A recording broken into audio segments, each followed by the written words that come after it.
Assalamualaikum warahmatullahi wabarakatuh. Berjumpa lagi dengan Sahabat Zua TV.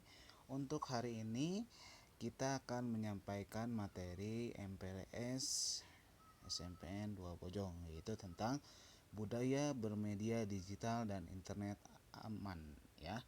Yang akan disampaikan oleh Bapak yaitu Cecep Hardiansah, ya. Jadi apa itu budaya bermedia digital? Ya. Apakah yang kalian tahu tentang budaya bermedia digital? Nah, selanjutnya, ya, digitalisasi telah menjadi pengaruh yang sangat luas pada budaya karena munculnya internet sebagai bentuk komunikasi massal dan meluasnya penggunaan komputer pribadi dan perangkat lain seperti smartphone. Teknologi digital ada di mana-mana di seluruh dunia sehingga studi tentang budaya digital berpotensi mencakup semua aspek kehidupan yang sehari-hari dan tidak terbatas pada internet atau berbagai atau teknologi modern saat ini, ya. Di sini dampak positif dari budaya bermedia digital yang pertama adalah komutatif. Jadi mudahnya saling menghubungkan tanpa mengenal waktu dan jarak. Kolaboratif, mudahnya untuk belajar bersama atau saling bersama-sama gitu, ya, tanpa mengenal jarak juga. Dan partisipatif yaitu mudahnya orang-orang untuk berpartisipasi dalam beberapa kegiatan yang berbeda jarak gitu, ya. Itu dampak positifnya. Dan yang tentu dampak positifnya itu saling kita dapat mengenal budaya, ya, yang ada di luar negara kita atau di luar suku kita, ya, dengan menjadi lebih mudah. Selanjutnya, dampak negatif adalah yaitu yang pertama adalah hoax. Hoax itu apa? Informasi yang direkayasa untuk menutupi informasi sebenarnya. Yaitu kita sering mendengar itu hoax, ya. Jadi hoax itu adalah informasi yang salah gitu, ya, yang direkayasa untuk menutupi informasi yang sebenarnya gitu, ya. Jadi misalkan ada hoax yang sekarang itu tentang corona dan yang lainnya, ya. Terus ada juga dampak negatif dari budaya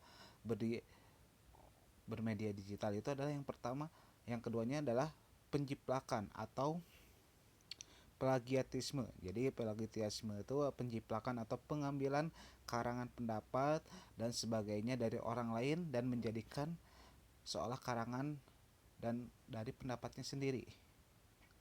Jadi kalau plagiat itu menjiplak karya orang lain dan mengaku karya itu adalah karya dirinya sendiri. Kita bisa ngelihat banyak, ya, ada yang menjiplak karya lagu dan yang lainnya gitu, ya. Itu salah satu, ya. Dan yang ketiga adalah cracker. Crackers ini adalah hacker. Kalau hacker itu orang yang mempelajari, tapi kalau cracker ini yaitu orang-orang yang memiliki kemampuan dalam bidang pemrograman dan membuka sistem jaringan komputer, tapi dengan tujuannya. Kalau hacker itu mempelajari untuk positif, sedangkan kalau cracker ini adalah untuk tujuan negatif. Jadi kita sering salah dengar hacker itu adalah orang yang jahat, bukan, tapi yang jahat itu adalah cracker namanya itu, ya. Selanjutnya, dampak negatif bagi remaja. Memang bukan hanya bagi remaja, tapi untuk sekarang itu banyak yang menjadikan adiktif, yaitu menyebabkan kecanduan bermain smartphone gitu, ya. Jadi banyak orang yang tidak tahu waktu untuk bermain smartphone tanpa mengenal jam, waktu, sholat kelewat dan yang lainnya, ya, makan tidak, itu, ya, dampak negatifnya. Terus online growing, ya, yaitu pelecehan seksual lewat internet. Jadi banyak anak remaja ini yang mengalami pelecehan, yaitu di banyak, ya, pelecehan seksual itu contohnya mengirimkan gambar-gambar yang tidak semestinya kepada orang lain gitu, ya. Yaitu terus ada juga cyberbullying, ya, yang ketiga. Ini intimidasi dunia maya atau penindasan. Jadi bullying itu adalah penindasan, ya. Biasanya bullying itu kan langsung, ini ada cyberbullying itu penindasan dunia maya, yang itu segala bentuk kekerasan yang dialami anak atau remaja yang dilakukan teman seusianya, ya. Mereka melalui dunia maya atau saling mengejek temannya atau gimana, itu ya salah satu contohnya. Selanjutnya, ya, jadi internet aman. Dan sekarang internet aman itu, perkembangan internet semakin meningkat. Oleh karena itu kita harus menggunakan internet dengan aman. Bagaimana caranya? Nah, internet aman itu diawali dengan menggunakan internet untuk kegiatan yang positif. Itu yang pertama yang harus dilakukan, ya. Jadi kita harus melakukan internet itu, menggunakan internet untuk kegiatan yang positif, ya. Selanjutnya, internet aman dengan cara yang pertama, melindungi perangkat digital kita. Jadi kita lindungi, jadi gunakanlah smartphone kita atau komputer kita dengan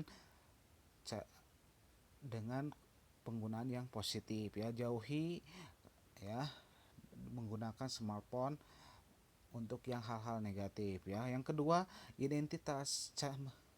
Kita harus melindungi identitas kita, ya, di internet, ya. Misalkan kalau orang lain ada yang meminta, orang lain yang tidak kita ketahui meminta langsung KTP atau biodata kita, kita harus tolak karena itu bisa disalahgunakan untuk kejahatan atau penipuan bagi orang lain, gitu ya. Yang ketiga yaitu melindungi diri dari penipuan. Itu sekarang banyak beredar, ada yang tertipu lewat Facebook, Instagram, yang lainnya, chat, WhatsApp, dan yang lainnya dengan iming-iming harga lebih murah, atau misalkan ada yang mengumpulkan amal tanpa ada lembaga yang resmi, ya. Itu adalah salah satu bentuk penipuan yang banyak ketika internet semakin maju, ya. Terus rekam jejak itu apa? Jadi kita harus melindungi rekam jejak itu, menghindari penggunaan media sosial atau media sosial dengan berbau yang negatif, karena rekam jejak online itu pasti ada. Misalkan contohnya, kita ketika waktu kecil kita memposting hal-hal yang tidak senonoh, pasti nanti ketika besar itu masih ada rekam jejaknya, ya. Jadi kita harus melindungi rekam jejak kita dengan hal-hal yang positif. Jadi pergunakanlah internet dengan baik, gitu ya.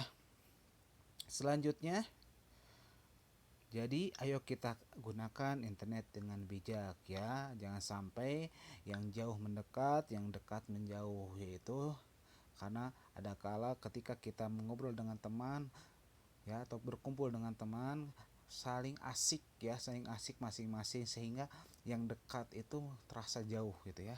Jangan sampai terjadi hal seperti begitu, ya. Selanjutnya, nah ini ya, smartphone, ya, internet atau smartphone jadi adalah pisau bermata dua. Jika kita menggunakan dengan benar, kita bisa memotong apapun. Tetapi jika kita salah menggunakannya, maka akan memotong diri kita sendiri. Jadi pergunakanlah smartphone kalian atau internet kalian dengan sebaik-baiknya. Jangan sampai smartphone kalian menjadikan bumerang atau menjadikan bumerang bagi kalian sehingga merugikan diri kalian, ya. Terima kasih dari Bapak. Semoga tetap semangat untuk belajar dan jangan lupa belajar terus dan pergunakanlah internet dengan positif. Terima kasih. Assalamualaikum warahmatullahi wabarakatuh.